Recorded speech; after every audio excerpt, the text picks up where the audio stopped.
All, and welcome to our webinar.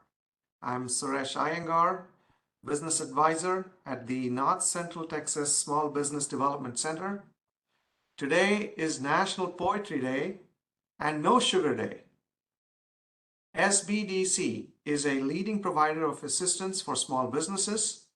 We are grant funded, which allows us to offer services at no cost to you, the business owner or entrepreneur.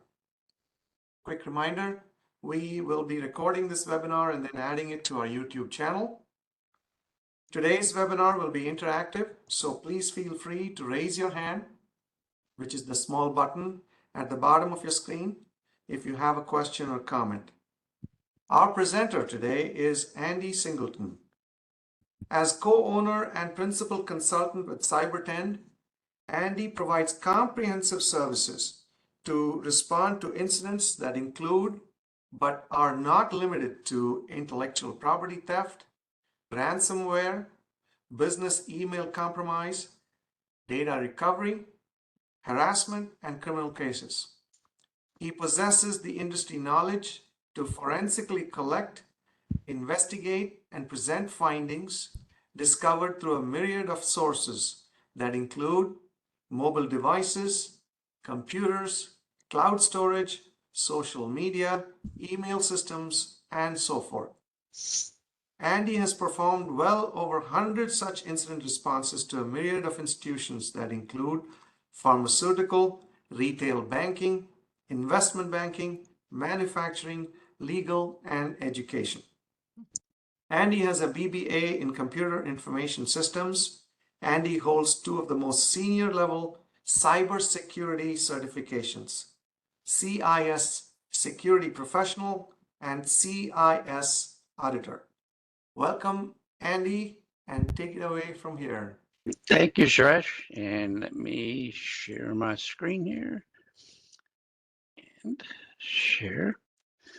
Okay, like Suresh has said, we want to make this as interactive as we can, and just raise your hand or send us a little chat if you want to just ask a question. So again, thanks to the SBDC from North Texas. Been working quite a bit for them. I think I've did a series of about, I think 6 or 7 others on July and August timeframe around different parts of information security. There's some good ones in there that are on the YouTube channel, so I encourage you to check that out. Okay, a little bit about me. This is kind of a new format a lot of folks are using nowadays to kind of put a splash of companies I've worked at and for, and my family, of course, in the middle, with my wife and my son on the left and my daughter on the right. You know, I have a military background and involved with InfraGard as well, which is the Dallas-based FBI partnership with industry, different industrial type companies. Okay, so different services, like Suresh said, we are a forensics incident response company. We focus on if you've got a breach or if you've got an issue that needs to be handled quickly, we respond to those. We also do forensics investigations. This could be anything from you know, like intellectual property theft to harassment to corporate espionage, been involved in those kind of things, and even, you know, personal type stuff. You know, we do work on mobile devices and Android, so we have worked a little bit in with cases of divorce and property disputes and those sorts of things. So we have the capabilities to do deep investigations and in different mobile devices as well for various other purposes. Okay, so today agenda, let me move on to that one. Okay, so what are password managers? We're specifically going to be talking about 1password today. This is the tool I use. There's several others out there that you can use that are alternatives. The one prop that I will give 1password is that every other password manager out there on the market has been breached in some way or compromised in some way. 1password, knock on wood, has never been compromised. They're the only ones out there. And so I use them and have been using them for years. We're going to talk about what platforms to support, some gotchas. The gotchas are going to be probably the most important slide in this whole thing. So we want to spend some time on that because it can be confusing. We're going to go through a live install if there's folks that haven't installed it, and how to add 1password to your devices, and some next steps and some really neat features that 1password possesses that a lot of people don't know and you can leverage right out of the tool. Okay, so the first question is, what's a password manager and why should I use it? Well, the why should I use it is because you can't remember, you can't possibly remember in your head, all the websites that you go to, all of the Amazons, your bank accounts, hundreds of them. We all have hundreds probably of websites nowadays we have some sort of login to. So you can't remember those passwords. So kind of at the bottom, what I say is, as an investigator, I know what you do. You use either 1 to 3 passwords, as I've seen this very commonly. It's usually your name or your first initial, last name, and your birth date. Like mine would be A. Singleton, 1972, which I don't use. I've never used and wouldn't use, or 71. Sorry, what year I'm born in. Or you keep a document. And one thing that was mentioned earlier, there was an article in the Sunday paper, Dallas Sunday paper this last week, that mentioned password managers. And one of the guys had suggested that he puts his passwords into not a password manager, but his Google or his Apple Notes, which is not an encrypted, not a safe place to store your passwords. So I've seen it all. 1 to 3 passwords people use. You have a document, like a Word doc or an Excel doc, that you have scrolled around your machine that has all your passwords in it, and maybe you've password protected that document. Well, that's not going to help you because those are easy. It's easy to break a password to get into an Excel or a Word document if you have the right tools. I've seen sticky notes walking around businesses. I see sticky notes stuck all over the place with passwords on them, or you have a password book with all your passwords written down. All of these are what you typically would do because nobody can remember all these passwords. So password manager, the image is supposed to depict kind of a key vault. That's the way you want to think of a password manager, a key vault, where you have one master key, one password, one single password that opens that vault, kind of like your home vault. Kind of think of it as like almost a physical vault. Once you get into that, then you've got all your secrets, all your things that are that you want to keep private. Documents, and 1password does do documents. We'll talk about that in a moment. It does documents. It does passports. I keep my credit cards in it. I keep my I've got a little farm here in Pilot Point. I keep my ag timber image of that document on there. So when I go to, say, Harbor Freight or something, I need to use my tax exempt or ag timber card, I can just pull it up on my phone out of 1password. But what it is you use one master password, and that opens up your vault that has all your keys to your other sites. And the one password that you need to set needs to be something you absolutely can remember. You must remember. If you forget it, you'll never get into that because there's not a possible way. This is very, very strongly encrypted. It hasn't been broken. And remember, I said this is the one that hasn't been broken. There's it would take quantum computing power to break open what we have encrypted with 1password.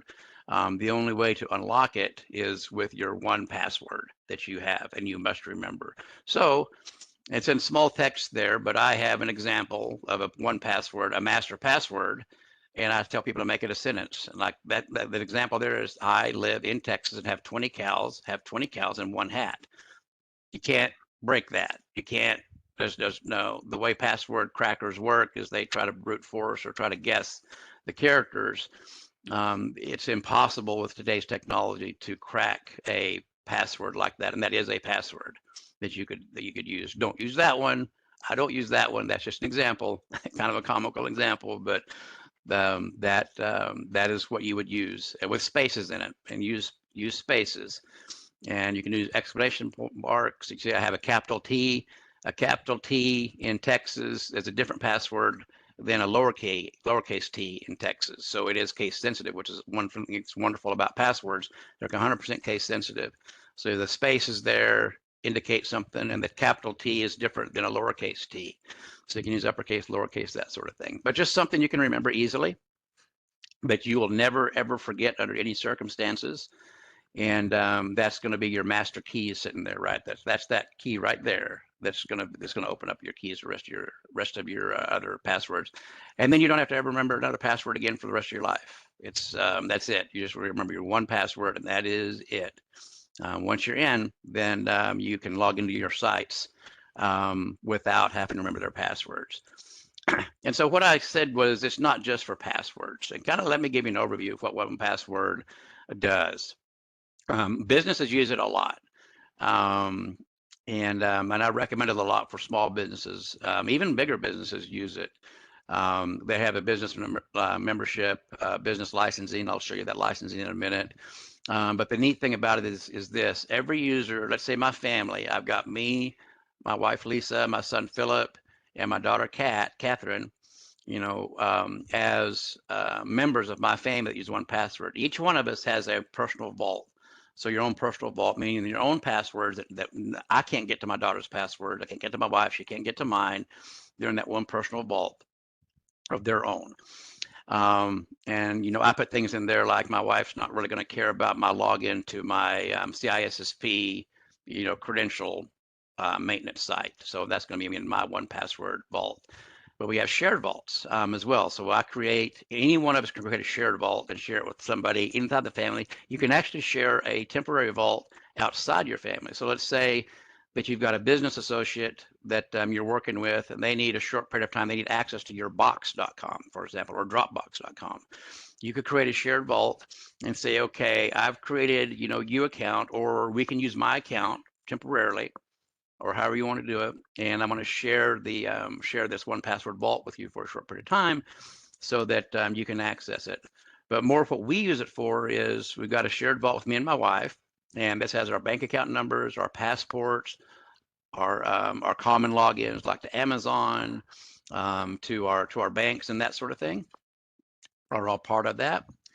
And then we have another vault that's shared with the whole family. And I've got Netflix, Hulu, an Ag Timber card in there.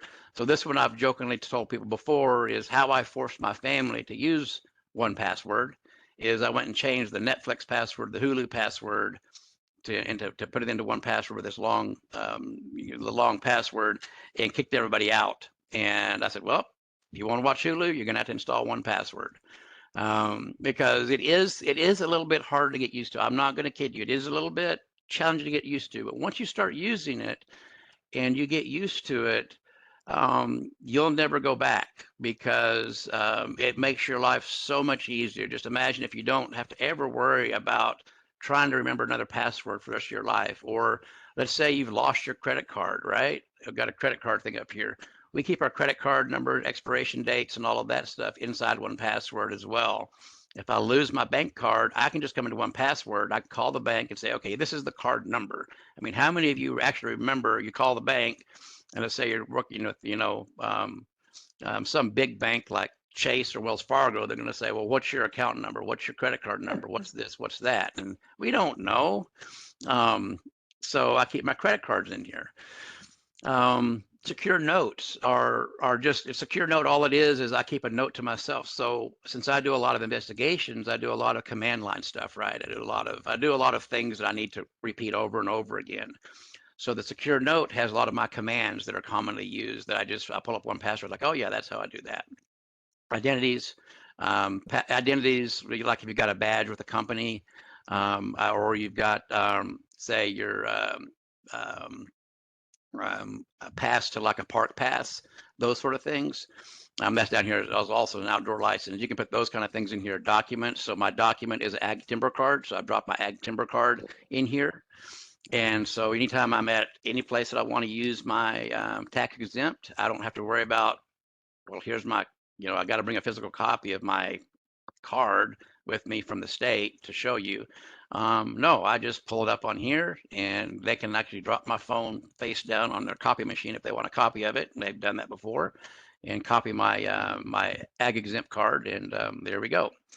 I keep my software licensing numbers in here, so anytime I buy a software piece of software, like Word, Excel, think of any kind of software license you might buy, because we forget, right? So I go ahead and put that license in here, because as you move, and this is important for me because if I move from machine to machine or upgrade or add new computers, I want to reinstall that same software, that other computer. I don't want to go pay for the license again.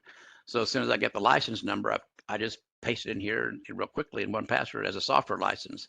So the cool thing is when I'm on the other computer and I have other 1password installed, all I've got to do is say, okay, I want to install, this browser examiner thingy on here. All I got to do is come into the software license, click the link, download it, and enter the license, and I'm good to go. We keep our bank accounts in here. Databases not so much, but there are database driver's license for sure in here. Passports are in here. Our park pass to the lakes are here. Any other memberships are here. So this is much more than just keeping your keeping login names and passwords. This has all of these things in here.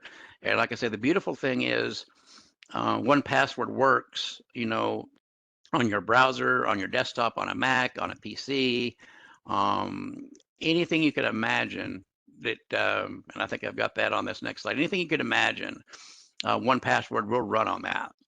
So the first thing I always do now, whenever I get a new computer, that's going to be mine, or I go to a new, and obviously not a public browser or anything like that, but a new computer, would be the best example. Or I get a new phone device. The first thing I do is put in 1password and install it, and that's because it's very simple for me to install the rest of my software from that point, because it's all my stuff is there. It's synchronized. So the way 1password works, think of it as on my machine, I've got an account. It's a cloud account, and here's kind of the rates of it. And then I'll pause here for just a second to see if anybody's got any questions, because I want to talk about some gotchas with it. But it's a cloud account. That's why you subscribe to it. If you were in one of my earlier sessions, you would have recalled me saying, if you're getting a product for free or no cost, you are the product. Well, for something that you're actually going to use as a business and that you want to be yours, like QuickBooks or 1password or these kind of tools, you got to pay a fee for them. It's cheap though. I pay $4.99 per month, paid annually, my family, and that's up to, I think you have 5 family members, and so all 5 of us use it, and that's what, $60 a year to make my life infinitely easier, and nobody can complain about, well, I don't know the Hulu. Dad, give me the Hulu. Dad, give me the YouTube. Dad, what's the Amazon login? Well, get it out of 1password. It's in there. So it's easy. But this is for also businesses have it, these licenses. But this is all stored in the cloud, in the 1password data cloud in one of their data centers. And so whenever you install it on another machine, on a new mobile device, or whatever, you're logging into 1password, and it pulls all your information down to that new location. I'll pause there, and if anybody got any questions or anything, just raise your hand. But pretty inexpensive for what you get, if you ask me. And okay, so here's the big gotchas right here. That's always the problem. And this is what I would say, probably the most important slide. So everything that you use, every device that you use has, Google Chrome, right? It has Safari, it has Firefox. You may use another browser. There's other browsers out there called Brave. There's DuckDuckGo. There's your phone that's got keychain on it, or your Samsung, password saver if you use a Samsung phone device, or an Android. Everything wants to save your password for you.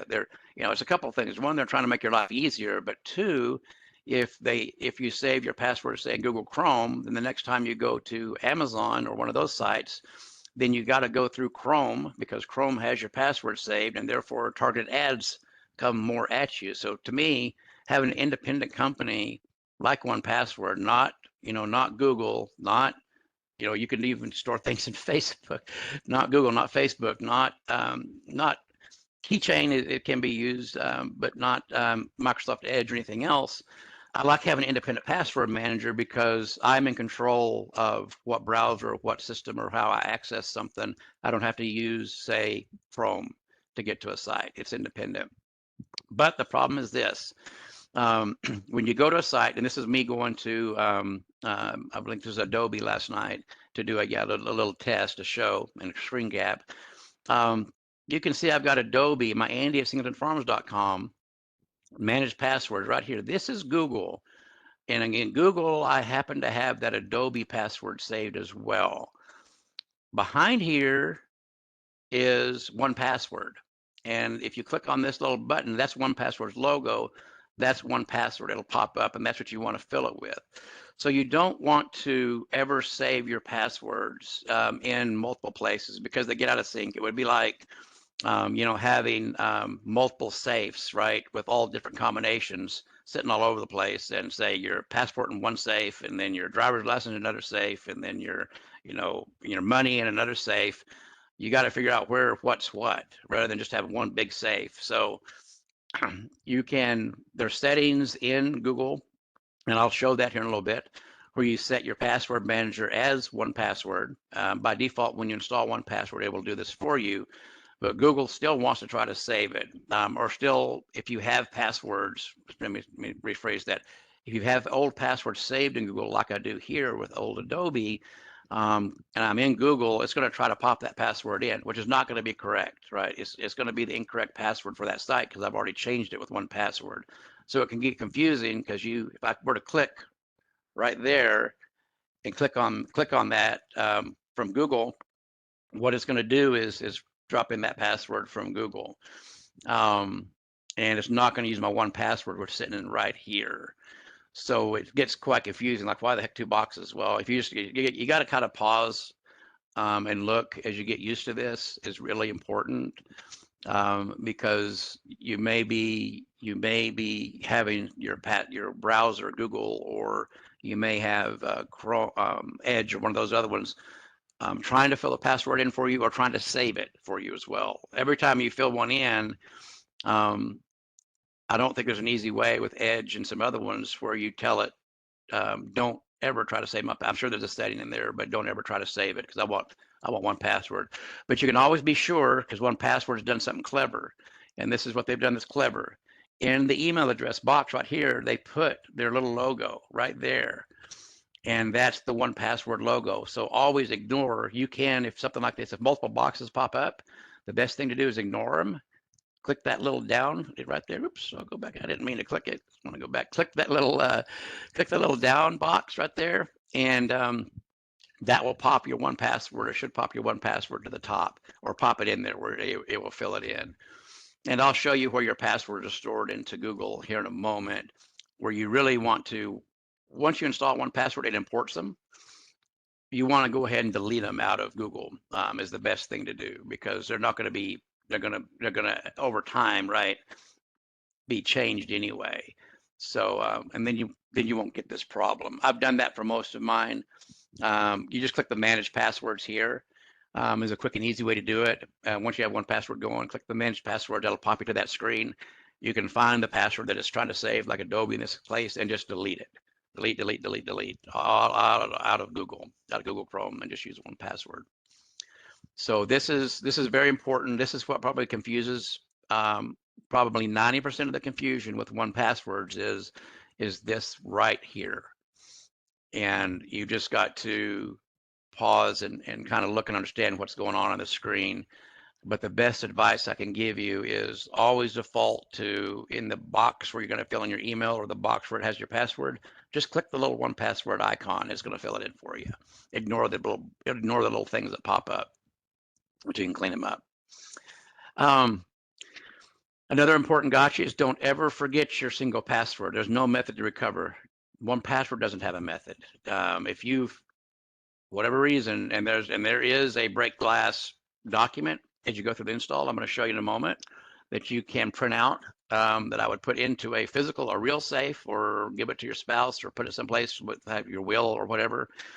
Would highly recommend it, because if something were to happen to you, and for example, and I give this example before, when my dad passed away, he didn't use a password manager at all, and nobody knew his password. So it was a lot of work to try to figure out, okay, where's his accounts? How do I get in? Had to call Bank of America, had to call these institutions, had to send them a death certificate. All that would have been avoided had I been able to get into, his accounts with his passwords.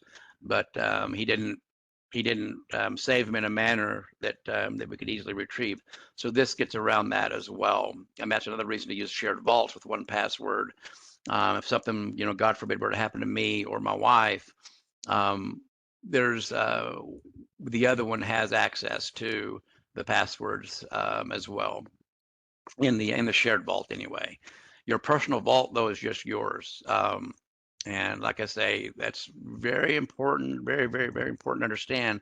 If you forget your single 1password, just like you lost the combination to your safe, to your physical safe, there is no practical way to get into your 1password. In a physical safe, right, you would have to take a Sawzall to it and try to saw it apart or something. But there's no way to do that with 1password. You forget your 1password, you're done. You're toast. You might as well set up a new account and start over. And like I say, the last thing, Google password settings, save passwords. I'm going to show you that right now. And it's right here. So if you're in your Google and you click these little three dots right here, and you go to passwords and autofill, password manager, that's going to pop up your password manager. And so if I go down here, and you see I've got Adobe in here, click it, and it's going to prompt me for my PIN to go in there. And this is Google. I'm going to delete. Delete. I said delete. Maybe that deleted it or not. I don't know. Did it? Yep, it did. Okay. So that's the way you do it. So these other ones, like the same way, all recipes, delete. Alibaba, delete. Because these are all in my 1password. I don't need them in here, but that's where you do it. And if you do, let's see, settings for password manager, you can see right here, offer to save passwords and passkeys I've got turned off in Google settings. And it's got my 1password manager's controlling this settings, right? So this is the way you want it. This is how you want that to be set up right here. Oh, am I showing, is that showing that? I think that is showing it, okay. Hopefully that's showing everybody that screen there, Lori. But this is all the settings for Google Password Manager, right? So you won't be using this. You'll use 1password. And like I say, I don't recommend using the browser-based password managers like Google, like Edge, like Safari. Just pick one and use it. If it's 1password is my recommendation. You can use Google. You can use Safari, but I would tell you as an investigator, if I get your machine to investigate and you've saved all your passwords in Google, it's not that complicated for me to pull your passwords and decrypt them. It's not horribly complicated.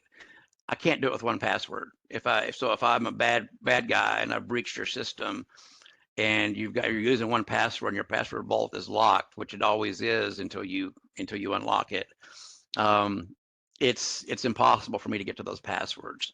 But if you're logged into your machine and I've remote desktop or access to your machine remotely, which happens a lot with the bad guys, then it's very simple for me to dump your passwords. And that's usually the first thing that happens whenever a bad person gets on your machine in a kind of a malware or compromise. They'll dump your passwords out of Google, any kind of password manager that you've got, Google, Edge, Chrome, but they won't be able to get your passwords out of 1password. It's not possible. But that's where you go.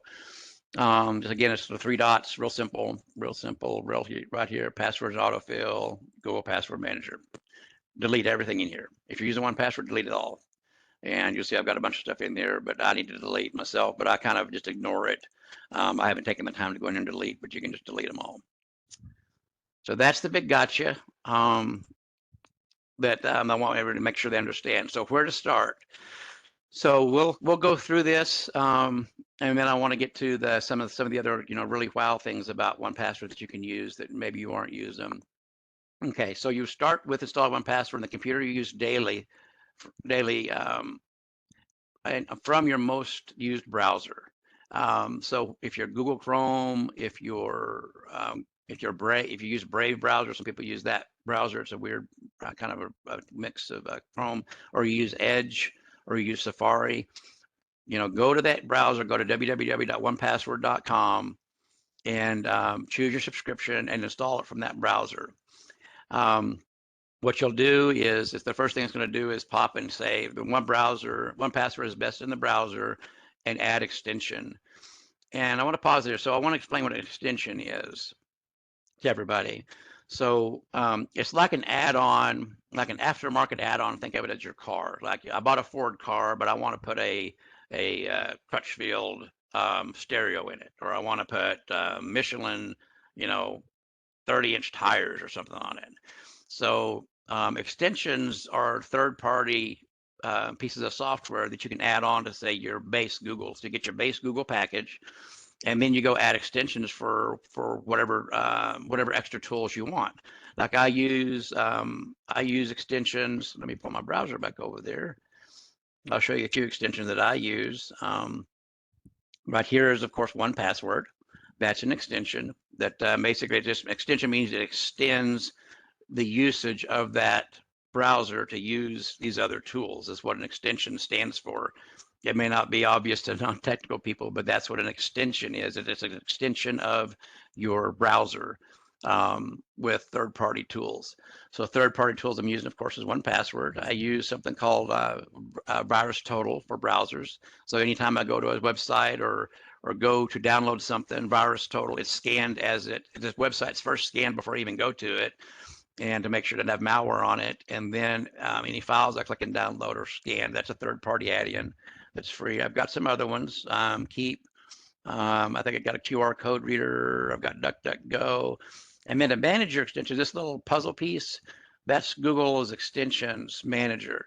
So you can see these ones I've got in here, and the little pin, like if I take that pin off, see that, what did it went away? And so you think, well, I don't have the extension anymore. Well, you do. It's just not showing up on here. So if you don't need to click on the extension, you don't really need to have it pinned to the, like, think of it as a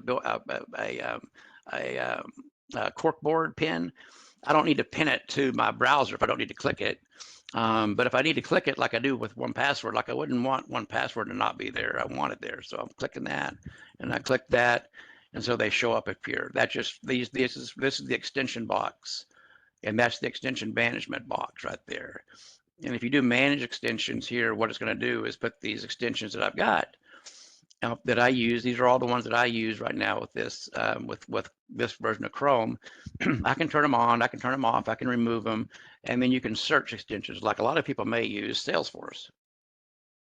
And so there's going to be Salesforce. Oh, that's the one. Sorry, that's looking up my extensions. If you want to go look at Google extensions to find some more to download, so you go to go search for Google extensions, and there's one for everything you can imagine: Salesforce, Excel, Word, Adobe. All of these things are different extensions in here that extend the use of your browser. But that's the box right there. That can be a point of confusion as well. So during the install routine, you're going to get this pop-up that says 1Password is best in the browser, which it is. Obviously, you're using the browser to go to a site. That's how you're logging into the site. So that's where it's most useful, is in those browsers. And then as you go from machine to machine with Google, and you log into Google with that same Google login and password to access your Gmail, or if you use Edge, then it replicates those extensions and the capability over that new machine. You won't automatically, if that machine's never logged in to 1Password before ever, you're going to have to do what's called enroll it, and I'm going to show you how to do that here in a moment. But at least your button's there whenever you go to that new machine. That button is there for 1Password. So you'll do an add extension, and then you're going to have to create an account. So that would be the next step. If anybody is following along and doing the install, you're going to put a name in here, like you put Andy Singleton, and then you put your email address, and Andy@singletonfarms.com or Andy@Singleton.com. You put that in there.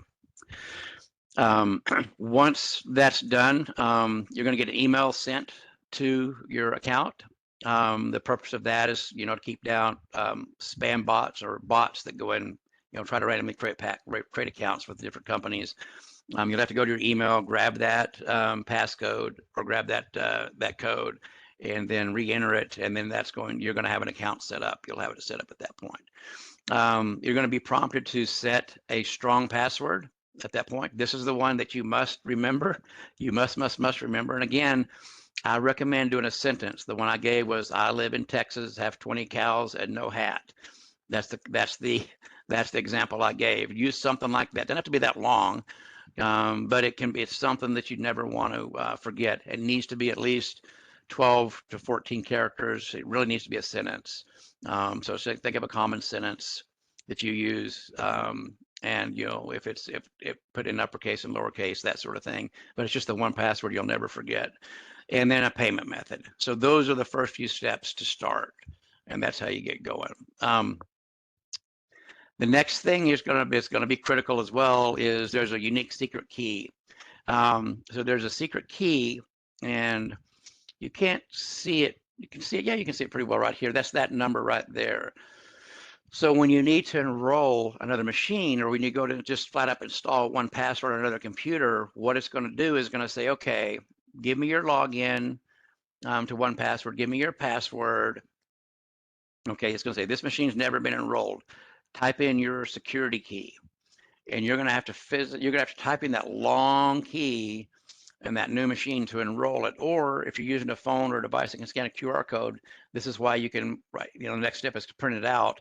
You can print that out or save it, and you just take a picture of that, and that'll autofill your secret key right there. But your password's not here, notice. It's not going to be there. Again, there's something you can never forget is that 1password, right? That's like forgetting your safe combination, okay? So download this. With just this document right here, if somebody were to steal that document, they still couldn't get into your 1password because your password's not here. But he would have a lot of information, a lot of good information they needed to start trying to. But the purpose of this emergency kit is this: you print it out, you write down your 1password, and you stick that into a safe, or put it with your will, or put it with some documents that, God forbid, something happened to you, you die. Somebody's going to be able to access your digital assets, right? And that's become such an important thing nowadays. As an investigator and doing what I do, I hear all the time about people that have passed away that no family member knows anything about what accounts they used, what account numbers they used, what passwords they used, what username they used. And so they're stuck, and it's very difficult, right? You can't walk into the bank and just say, hey, my dad passed away, I need his passwords. That doesn't work. You're going to need to bring a death certificate. You're going to need to show a will. You're going to need to show all kinds of stuff, a lot of hoops to jump through, as it should be, right, to get access to that kind of information. So the last step of installing 1password is this emergency kit thing. So you're prompted with the option to download it or print, and I want you to print it, and I want you to write your password, your one long password that you've memorized to get into here. So this document right here has everything somebody needs to get into your 1password vault at that point. And you'll put that into a very safe place, obviously, not in your desk, not thrown on the table, in your safe or with your will. That's where you'll want to store that, okay? And the next step is invite other family members, or you can skip for now. So when you are first installing, getting going, if you sign up for the family plan, you might as well go ahead and invite your family members and change the Netflix to force them to use it too. That's what I did. But you just put in the email address is all you do for your other family members. So your wife, your kids, your mom, your mother-in-law, your grandma, whatever. And they'll send them an invite, and they'll go through this exact same thing. So this, like I said, SBDC will put this presentation up on the YouTube channel. So this is step by step exactly how to install 1password from the very beginning. Starting here, from clicking it for what to click, how to add things, and then what you want to do with this password emergency kit. And you most definitely, need to save this password emergency kit and your secret key. Those two things are needed whenever you go to your phone. The next thing you're going to do is you're going to go ahead and install the full 1password on your desktop. And the reason is you get a lot more feature functionality. It's the same thing as like running an application, and we all know that, running, say, WebEx through a browser, or Zoom through a browser, running Zoom from a desktop install. There's different options available, right? From using the browser, the desk version versus the browser version. And kind of let me show you that. So I'm going to open up my 1password. I thought I had it open down here, but maybe I don't. Type in 1password. And I'm going to open it. And I'm going to show you what that looks like. Okay. So I'm going to bring two things over here on the screen. So this is 1password for the desktop, right? And I've got when I open it up, I've got my favorites that come up here in the beginning. And I'm going to go up here and it's actually favorites and show some of my favorites. So this is what I wanted to show. These are some of the things I've got here. Oh, I forgot to say medical records. I keep my MRIs and stuff like that in here too. There doesn't seem to be a space constraint. I don't know if there is or not, but the MRIs, are big files from your doctor. I keep my MRI information here. I keep my medical records. I keep my lab results in 1password, just so that I can get to them easily. Like I say, didn't sand and gravel. Ag exempt, didn't sand and gravel. What I bought for my driveway this last time, and the quote I got from them. My American Airlines login, my Marriott login, my Home Depot, and a tea site that I like to use to buy tea from. But this is the desktop version, as opposed to, let me bring the browser version up. On the browser version, if I click the 1password, I've got these things right here, all accounts. And you see I've got my private one, Elise and Andy private, and the shared is for everybody in my family. I've got a few options here to make changes and that sort of thing right here. But this is in the web browser. I'll move that back out of the way. And the desktop, I've got lots more. So if I click that, I can say new item. You see all these items in here. Then go to settings. And the settings items, oh, that popped up on another screen. That's what happens. So the settings here, there's a lot of different settings in here that you can make changes to. You can have quick access keystrokes, those sort of things that you can't really do with the browser piece. So there's some experimental lab stuff that you can do. There's some neat things they're coming up with, like to use your Bluetooth when you're roaming close to, say, your Mac or some devices you use all the time, to go ahead and unlock it. It's experimental. I'm not using it right now. I haven't really looked into it, but you can. There's a security thing called, let's see here, Watchtower. I'm going to show you what this is here in just a second. This is really neat. Something called Watchtower under your privacy settings on your desktop that you need to enable. But that's the difference between the desktop and the browser version. So like I said, the next step is go ahead and install the full desktop version, whether you're Mac, PC, some of you out there maybe Linux. Go ahead and install the full desktop version. Then install 1password on your mobile device will be the next thing. And then make sure you don't have to install it anymore from that, right? You install it one time, or you create your account. Let's say you created it through Google Chrome. So that's created now. Your account's created. Now I'm going to do the full install on my desktop, like the full application, and that's still from 1password.com. You just 1password. It'll say download for desktop. You just download and go install it. And then go ahead and put it on your mobile devices. That's where the camera comes in handy with that QR code. We've all hopefully done that before. You take it, you pull up that QR code picture, on a mobile device, and it fills in whatever that QR code's saying in the background. Like if it's saying go to Amazon.com or Costco.com or whatever, that's what it's actually doing. Is just deciphering that little QR code to put in the text, what humans can read as text, and what humans can read. Again, on that one is when you get to the point where it asks for your security key, you'll scan that little guy, and it's going to fill that little big old number in for you. That's all for those that may want to know. That's all that QR code is just encoded text behind it that directs you to, say, a website or a key or something like that. That's all that is, really. So once you have it installed on your desktop and your mobile devices, if you use Safari, like I use multiple browsers. I use Chrome, I use Safari, I use Edge, I use Firefox. I use different browsers for the work that I do for different reasons. So I like to have my 1password available in all of them. So then I go to each one of them, and you go to whatever their extension installation process is. You just say add extension, and you make sure that little, I call it a little eyeball. Make sure that little eyeball pops up. And in Google, like I showed you before, that's a little extension manager that will show up. Or if you don't know what your extension is in your Safari, just in Safari, just type in Safari 1password extension. I promise you, it's going to take you to the page where you can install it. Through the install process, and the reason I say install from your most used, your heavily used browser, is because you're going to get prompted to import your passwords. So one of the last things it's going to do is say, do you want me to import passwords from Google? And so go ahead and tell it yes. You can manually do that. If you look at the desktop version I've installed, if I go back here to import, it's going to give me an import option. See how cool that is? So I can just import from any of these other things that I may have. All right. So I'll import everything you've got. Like I said, there's Brave there, there's other goofy browsers, Keychain, KeyPass, it's another password manager, LastPass is another password manager, all of these are other password managers. An old version of, say, 1password, say an old version, those sort of thing. So that's how you do it. So you bring everything in here.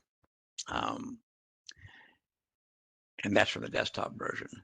So that would be kind of the last step after the initial install. Okay.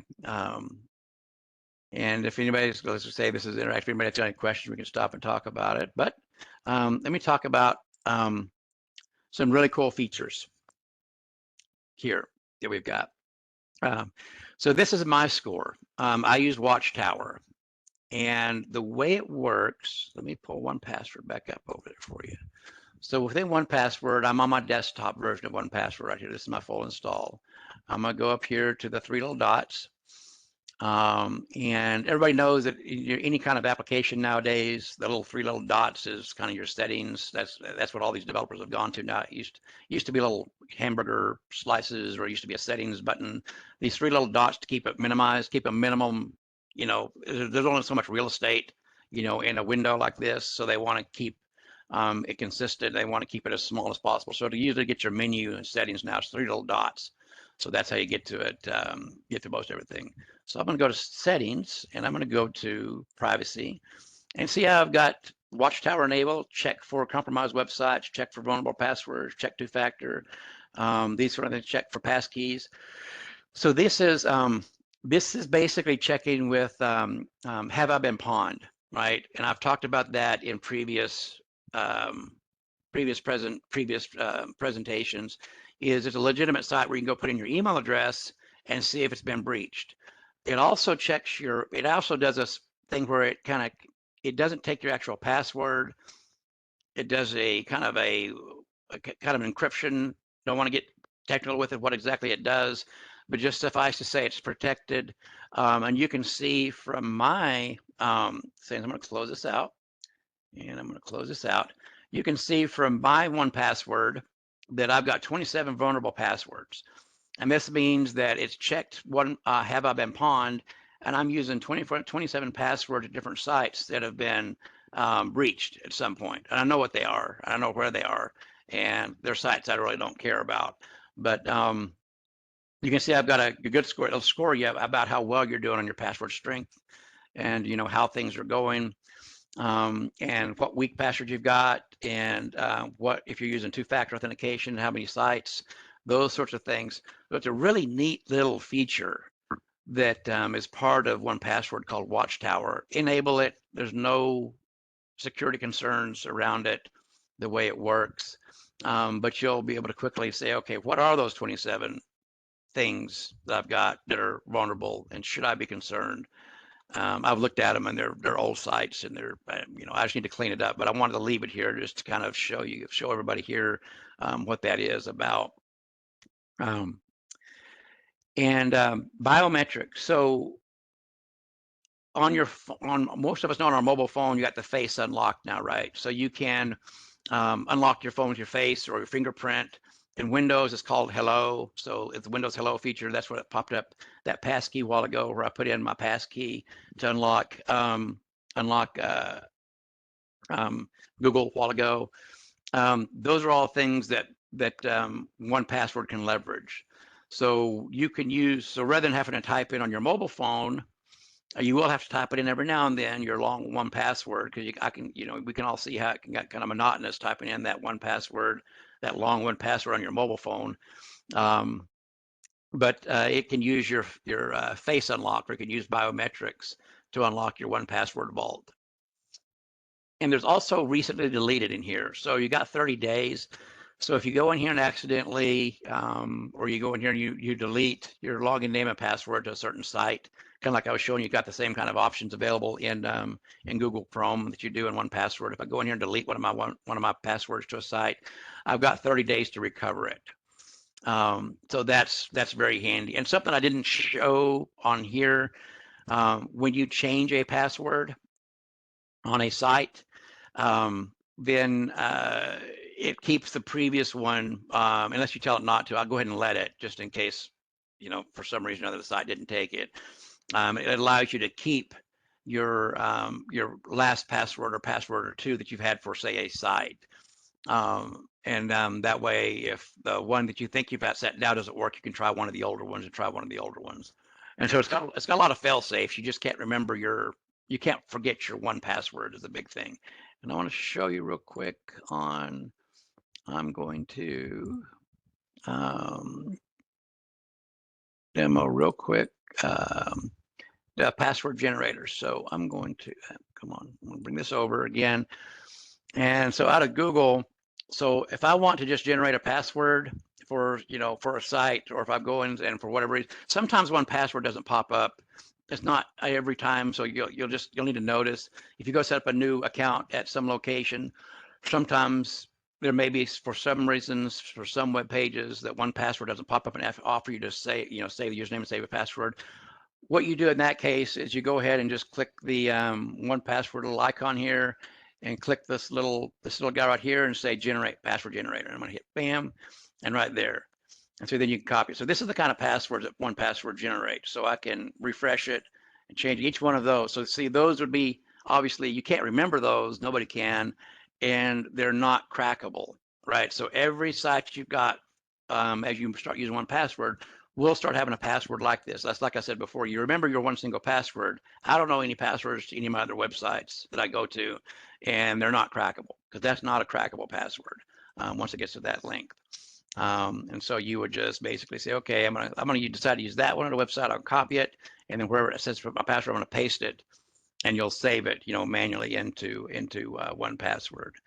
But that's how you do it. And there's other features in here that we won't get into, but and you can autofill, but that's the password generator, and that's what your passwords typically look like with 1password. And that about wraps it up, guys. The resources I want to put up here, 1password getting started. There's some videos out there that show kind of step-by-step what I went through, but in a video format. And there's Watchtower privacy. If you're curious about Watchtower and how it works, you can go there to the privacy. And have I been pawned? If you haven't looked at this site, put in your email or put in one of the passwords you use, check it out. It's legitimate. It's what a lot of what we use is kind of an industry standard to understand the breaches and what accounts have been breached. But that wraps it up. Thank you, Andy. That was so educational as always. Lots of useful information. I had a quick question. If you have an old laptop, say it has an old browser, and you have 1password installed on it, and some of the old laptops like Macs, they don't have any new operating systems and no security patches on those browsers. Does that make the use of 1password on those old browsers any more vulnerable if you use your master password on them? It does not. So they're not. So your master password is actually saved in 1password. What won't work, and that's a very good question. What won't work or your shortcut keys or your biometrics with that device. 1password realizes, and I've seen this before, it'll come up and like Google will say update needed. Everybody's seen that in the upper right hand corner. You got to restart Google Chrome to update it. Once that pops up, 1password realizes that that's an out of date or unpatched browser, and it can even understand unpatched systems, and it will force you to always put in your long one single phrase password. But no, great question. You can use an old machine, Windows 7 if you wanted, put 1password on it. 1password is no less secure. And that is another good point for using 1password and not using, say, Google Chrome, because Google Chrome on that old Windows 7 may no longer be supported, or certainly Windows 7 is no longer supported. And so to your point, the old Macs, I've got old Macs laying around that can't be upgraded. You still can use 1password on there. You won't be able to use the other built-in unlocked things that are part of that outdated operating system. It won't allow it, which is great, right? It's perfect. Good question. Thank you. Thank you so much. Anyone else has any questions? If not, I'm going to share the screen now. Thank you all for joining us today. We will be sending out a survey to get your feedback on this webinar. And these are some of the upcoming webinars. We have one coming up on the 10th of October by Bryce Forney on tax efficient entities for your business. 15th of October on QBO also. Some HR presentations as well. You could go to the SBDC website where you can register for these webinars. You can get contact information. You can also schedule an appointment with an advisor. Also, resources for small business owners are available on that website. At this moment, I'd like to thank our funding organizations, the Small Business Administration, the State of Texas, the North Texas SBDC Regional Office, and the North Central Texas College. Thank you all for joining us today, and we look forward to seeing you next time. This ends our webinar.